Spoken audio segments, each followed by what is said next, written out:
This is Corbin Butler, and you're listening to the Nightly Strange. Yo, welcome to the Nightly Strange.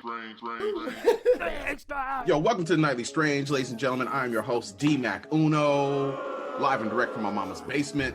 How's everybody doing today? Yo, special guests in the building. We got Corbin Butler. What's up, man? What's up? How you doing, cousin? What's going on with you? Man, all is well, man. All is well, man. King of cheat. The sun is out. Hold up. Where you at? Where you at? You know what I'm saying? Like, we doing this on the Zoom meeting, so you in Cali, it's sunny, and I'm in Washington, it's cloudy.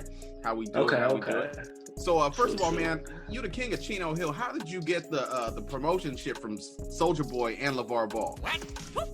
You know, man, I was just blessed, man. Just the people I'm working with kind of just made that happen. You know, the team, the management.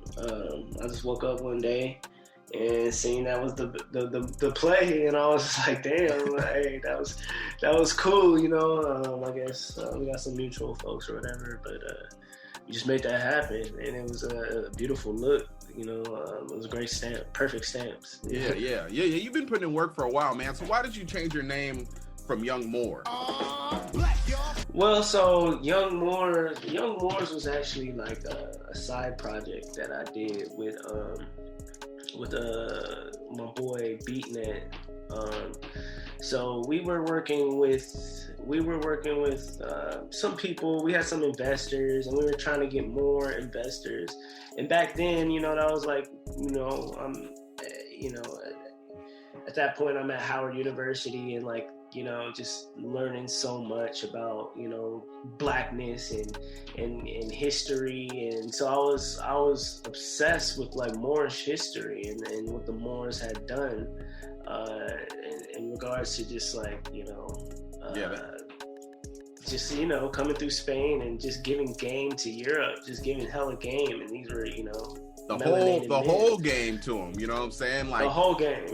You know, it's like, it's weird. Like for me, before I got woke, you know what I'm saying, I saw the name Young Moore. I'm like, what the fuck does that mean? You know what I'm saying? Then I started getting more knowledge of self, and I'm like, oh shit, that's dope. But you know, you can usually tell when your black friends get woke because they're angry. They just make an angry post for next year and shit. They're like, fuck this system. I don't want to do this shit no more. I'm like, oh, he finally figured out who he was. Like, right.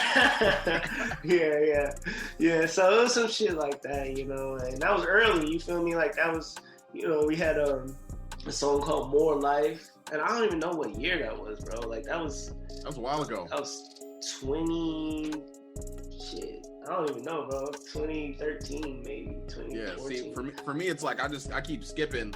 I lost between 2003 and in 2014 from drinking. Like I just remember, like, that shit's just like a blur to me. You know what I'm saying? Yeah, and then it's like the technology took over for a while too, and so it's kind of weird how now we gotta. Before, like, you had to be out there handing out CDs and fucking going to shows and shit. But yo, how are you maintaining keeping your name hot during the pandemic? I mean, I feel like it's just an interesting time. It's kind of like there's like a great silver lining in this time because it's kind of evening the playing field. You feel me? Like I don't have the same budget as, you know, fucking Cardi B or Meg Thee Stallion or, you know, Lil Uzi Vert. You feel me? So you like in a time where everybody's at home and on their phone and the internet is kind of the main move.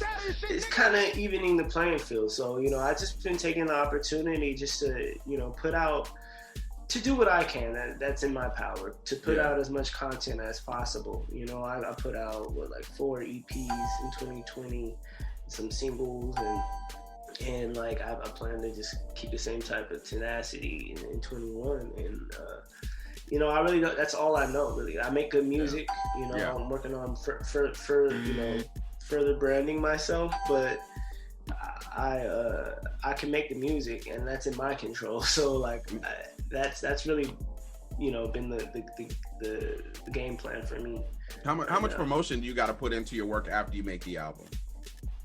Man, so like that's everything, you know. Like the music, I could speak towards how much I love making music and how easy it is for me and how I love putting out records, but at the end of the day, if no one hears it, it doesn't matter. So really, it's everything. It's everything. It's like now every dollar I have is, you know, it's going into the music, into putting You know, figuring out these different platforms I could put a video on, or you know, just, you know, just figuring out. I'm learning how to do Google Ads. Well, I know how to do Google Ads, but I never thought to apply Google Ads to myself as an artist, you know. So I'm here, like, you know, doing stuff, YouTube ads, stuff like that. Just, you know, it's the same stuff the labels are doing. And I see that's what throws off a lot of new artists, bro. They think like they can just make an album, post it one time, and the whole world's gonna listen to it. And then when it don't happen, they don't understand. And like every time I run into artists, I'm like, you know, we're in the middle of a pandemic. Everybody's at home, bro. Like, why aren't you guys on, you know, social media interacting with your fans? Why aren't you like posting stuff? Like, I see you online all the time. We be on there all the time because Twitter's crazy. I love Twitter. Yeah. You know what I'm saying? Like, but there's like a lot of artists, they're just like, I guess, scared or embarrassed to be who they really are. You know what I'm saying? Yeah. And you brought up Lil Uzi Vert. Is he coming to your town anytime soon? Because he got some money on his forehead. My stimulus check's taking a little too long to come through. You know what I'm saying?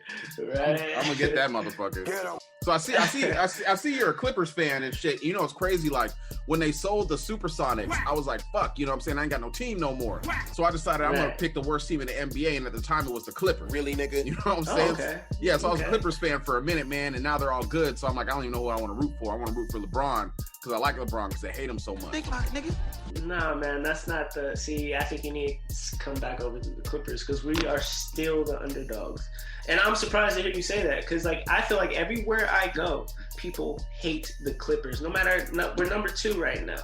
We're a really good basketball team, but everyone hates us.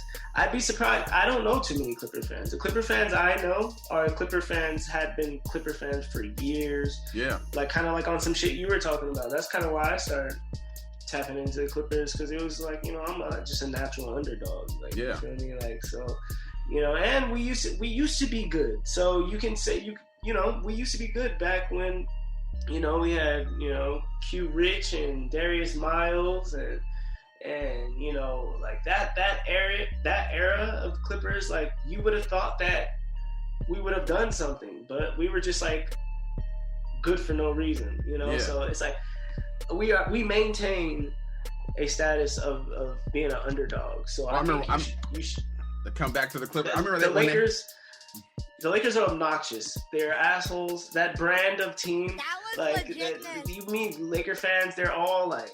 I was about to say the Laker fans are something else. Like, they're obnoxious because they've been winning for so long, and then they were losing so bad. Then they got LeBron. You could just hear the arrogance in them. Like, I'm like, motherfucker, y'all been losing. Like, and now y'all finally got a good team, and y'all just all up in everybody's shit. But you know, I was a Clippers fan. I remember they had Baron Davis, but then when they had like Chris Paul and DeAndre Jordan, and then overrated Blake Griffin. You know what I'm saying? I was watching them.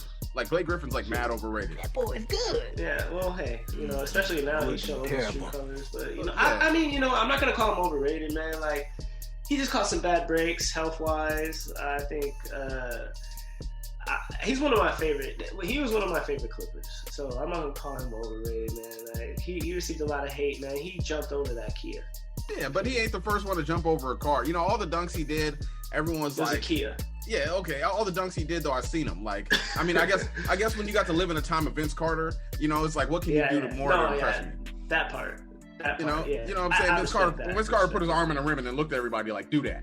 You know what I'm saying? I was like, that was nasty. Yeah. So what's your end goals for the music, man? Man, so, you know, I'm trying to be a self-sufficient, independent artist, kind of just, you know, doing a lot of the things that you see a lot of these sign artists doing, which is, you know, under my own brand, under my own terms. You feel me? I want to do the festivals. You feel me? I love performing. I want to be to that status. You feel me? But I want to, you know, just want to make sure the money right. I want to make sure I own all my stuff. I want to make sure I continue to have creative freedom, artistic freedom to do what I want to do. Yeah. You feel me? But it's all about, you know, expanding the brand. You feel me? So is you looking for a record deal, or are you trying to just stay all the way independent, or maybe get like a distribution deal? Yeah, exactly. Like, there's a lot of different ways you could go, I guess. Like, you know, but you know, I'm trying to do whatever, you know, makes sense. You feel me? I'm not necessarily looking for a deal. I'm looking to expand my brand. I'm looking to connect with more people. You feel me? Cause like, you know, I know the music's there, but it's like I need bigger marketing, I need bigger channels, I need more resources. So I agree to that, but I'm not necessarily looking for like a record deal, because I feel like, you know, a lot of these record labels is looking for like, you know, I don't know what they're looking for, but I feel like money. Yeah, you know, they're looking for you when you already got your shit popping for real. Like, and there's no point for you to sign a label after that. You know what I'm saying? If you're already making money, what's the point of giving out 80% of your funds to this record label? Right. You know what I'm saying? Right. But there's like tons of people like, oh, I can't wait to get signed. I'm like, for what, bro? Like, they're going to take all your money. They're going to take all your masters. And then you're going to be left like these rappers from the 90s. You know what I'm saying? Yeah. Like, because they've been doing them dirty for years. Yes, I can, because I'm Batman. Yeah, but a lot of people also know how to make that situation work. So I'm not gonna hate on that, because I know a lot of people who, well, I don't know a lot of people, but I could assume there's people who, you know, enter these type of situations. But hey, man, like, they know they could get this money and back in merch or whatever it is that they doing, and they're making it work and they're figuring it out. Yeah. But just, you know, for me right now, and just seeing from what I've learned and just understanding the mechanics of what I'm doing, I'm not necessarily looking for a label, I don't think. Yeah, I feel you, man. So kind of off topic though, do you feel like streaming services should have adult film sections? Film sections, like if I could go like on like my Spotify and see like Netflix, like you go on Netflix, you're lonely one night, you can't go nowhere and shit, you're like, let me go look up some titties. Maybe softcore, maybe like, you know, like the shit that they'll have on like, or I don't know if they still, but like growing up, like back in the day, they would have like softcore on like on the HBO and Cinemax and shit. HBO, yeah, stuff like that. You gotta turn the volume all the way down, make sure nobody's listening. Exactly, that part. Yeah. that part. Like, I think so. I wouldn't be mad at Netflix if they got that popping. They kind of got it. You know what I'm saying? Like, you got to put in the keywords. Like, most people don't notice. If you type in the search bar and you go put in steamy, like, you're gonna get a whole list of films. Exactly what you're looking for. Stop it. Get some help. Damn, life hack. I'm gonna write that one down. Yeah, go ahead, man. I was trying to hold it down during the quarantine. That's nasty. So I saw in your last video you had, what was that? Was that a Bobby Wagner jersey you was wearing? Yeah, Bobby Wagner. So you a Seahawks fan? No, not at all. But I grew up with Bobby Wagner though. Oh, okay. He's from the area. He's from Ontario, and you know what I'm saying? It's Raider gang, I'm sure. Some Raider, you know, memorabilia right now. Yeah, I'm surprised you showed me a Raiders lighter. I'm surprised you didn't just burn it. You know what I'm saying? It's crazy how most of our family members are Raiders fans. Yeah, like, it's highly upsetting. Then I know my Uncle Phil, he likes San Francisco and shit. I'm like, whatever, dude. We got some 49er fans too, but you know, what were we saying though? I was gonna start talking about Russell Wilson, because you know what I'm saying, he ended up watching the Super Bowl. He saw Patrick Mahomes running away for his life, and he was like, damn, that's what it looks like. And so now he's like, you know, he's giving the team shit because he's like, yo, I want y'all to fix the O-line, and they're like, nah, we ain't gonna listen to you. So now he's talking about he either wants to go to like Dallas, Miami, Las Vegas, or I think Chicago. You know what I'm saying? And so, like, for me, it's like, I like Russell Wilson. He's the only reason I watch the Seahawks. You know what I'm saying? But he do be getting his ass. They'd be like, oh, look how mobile he is. I'm like, yeah, he's running for his life. The O-line's chasing behind the dudes chasing him. And so, I don't know, man. I thought you was a Seahawks fan, but since you talking about the Raiders, we can skip this topic. I don't give a fuck about them. hey, but no, I think it would be great if he came to Las Vegas. That would be awesome. I like him too, and I like the Seahawks. You know what I'm saying? I like the Seahawks because, you know, I found myself. I'm not a huge football fan, but I'm more like a basketball dude. But you know, I found myself really rooting for Seahawks in the past, you know, just in support of Bobby, and, you know, I love a black quarterback always. So, you know, good luck to him.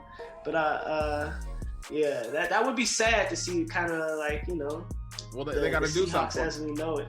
They said Russell Wilson's been sacked 937 times in his career. Jeez. You know what I'm saying? Like, and then you sitting there like you watching Patrick Mahomes running for your life. You're like, yo, that's me. And then you see Tom Brady standing back there doing his taxes, like, oh, hold on, throw the ball really quick. And he'd be like, I want that. You know what I'm saying? Yeah, for sure.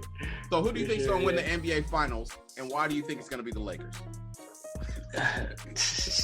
You still ask that question, you know? I'm sitting here in a Clippers shirt. Come on, man, you already know. I think, you know, we're number 2 right now. The Clippers are number 2. I think we can take Jazz in a series. You feel me? Ooh, the Jazz is hot right now, though. They's hot right now. Yeah. They done beat everybody that was somebody so far. Very true. Yeah, they hot. But you know, I think it's Clippers in Brooklyn, and I don't know. I think we got it. Clippers. I think Brooklyn's a good offensive team, but they got to play defense. You know what I'm saying? I don't know how far you're going to go in the playoffs when you're giving up 123 points a game. Sick. You're right. Yeah. About that. Yeah. When KD get healthy and, you know. Kevin Durant was going. going. You see Kevin Durant going with Cash Doll on Twitter the other day? I seen a little bit of it. I didn't really tap in, but he's funny. He's a cool dude. He's like one of my favorite people in the NBA. Really? You know, I lived out DC for a while. So, you know, I kind of got to understand KD. He cool. I actually ran into him once, and I was just at a loss for words, bro. I was like, KD really that dude to me, man. Shouts out. Really? The only basketball player I ever ran into was Jason Kidd. I was at the airport when he was still playing basketball. I didn't say that to him. I was shocked. I was like, holy shit, someone famous. And he looked at me. I looked at him. He's like, what's up? I'm like, oh, shit. Oh, Jason Kidd. You know, his head's really that big. I was like, damn. You know, I was a little ass kid. Yeah, when he was on the Nets, I used to love the Nets, man. The Nets was dope, man. They used to have a lot of good basketball teams back then. Like I like what's his name, Oladipo. He's cool, but I think he's kind of like limiting himself. Mm-hmm. Like once he shouldn't have stayed with the Bucks. He should have bounced. Oh yeah. Yeah, I wouldn't. I mean, what the fuck is in Milwaukee? They're trying to really build that whole scene, though. I feel like, you know, they got the new stadium and. I don't know. No, I couldn't. Milwaukee. Yeah, I guess. So is there anything outside of music that you want to pursue? Like, is there any like side hustles or side businesses you want to put work into?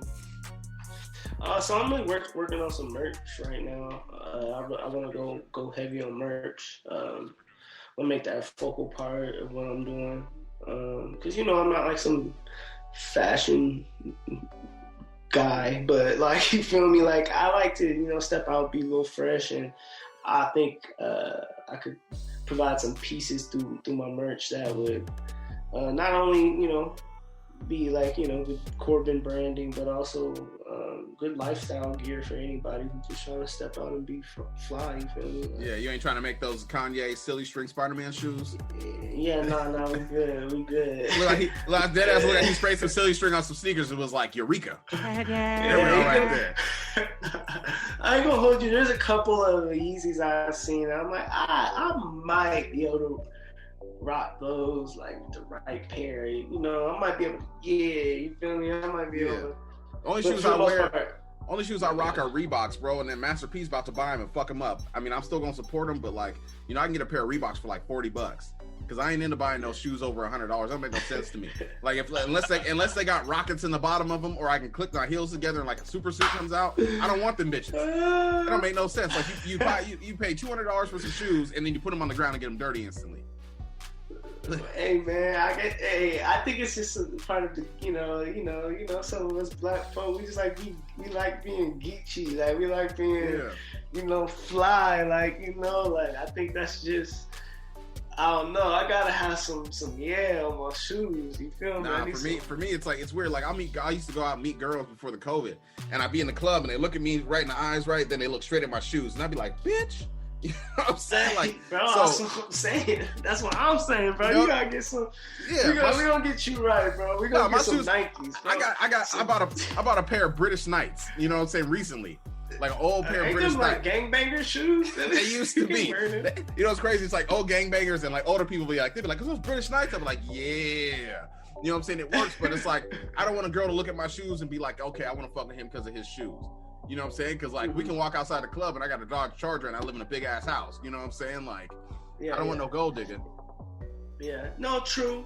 But hey, honestly, bro, it's like, it's weird though, because it's like women are just naturally attracted to things though. Like that wouldn't necessarily make them gold diggers. So it's a thin line you gotta kind of play. Cause I feel you on that tip. You don't want to be like, hey man, like I got all this shit. Like I feel you off that tip. Like Yeah.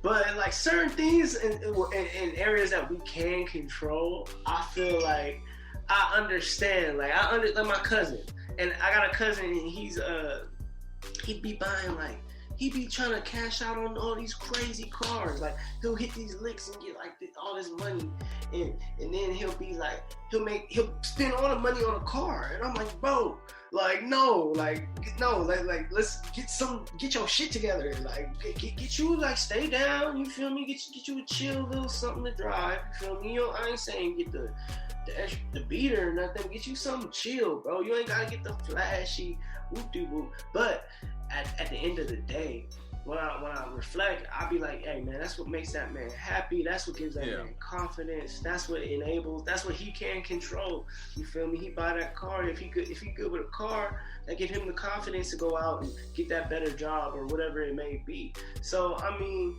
I'm not mad at certain folks who prioritize certain materialistic things in order to give them that self-confidence or to and I think sometimes that subconsciously will attract certain women. Well, I mean, it's like the better your car looks, the less you gotta entice a woman to talk to you. You know what I'm saying? Sure. It's easier to get a woman with a BMW than a bus pass. Unless you meet her on the bus. I'd say that. I'd say that. Yeah, dead ass. I'd say that. Yeah, for sure. For sure, man. Well, I'd like to thank you for coming through finally to the Nightly Strange, man. Is there any shout outs you want to send to anybody? Man, I just want to shout out Nightly Strange, man. I appreciate y'all giving me the platform, bro. I appreciate you, bro. I enjoyed this conversation, you feel me? Like talking about real life shit, you know? Yeah. So, that's what I'm trying to do. Yeah. Yeah, man. I gotta tell all your folks, man, tap into Somebody's Son, my new album, Corbin Butler, Somebody's Son. Follow me on IG, Corbin H. Butler. And keep rocking with me. Keep doing y'all things out there, black folks. You still making beats? How can people get a hold of you?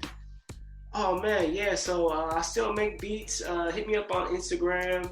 Slide in the DMs. I send out like monthly little beat like comps, and you just tell me what beat you like, and we work it out from there. It's kind of how I'm working. I don't work with too many people, but you know, if you're an artist on the come up, and you feel me, you want a unique sound, holler at me. Like I like to produce, you know. Yeah. So, let's get to it. Yeah, so they can hit you up at your email. What's that? How you spell it? Corbin, Corbin H Butler, Butler at gmail.com. Corbin H Butler at gmail.com. For sure. Yeah, so anybody listening, you want to holler at Corbin Butler, he's heavy, hot in these streets, co-signs from Soulja Boy, LeVar Bell, heavy in DC and shit. Once again, cousin Corbin, I'd like to thank you for coming through to the Nightly Strange. I am D-Mac Uno, and thank y'all for listening. Alrighty, stay up, y'all. Welcome to the Nightly Strange. It's not.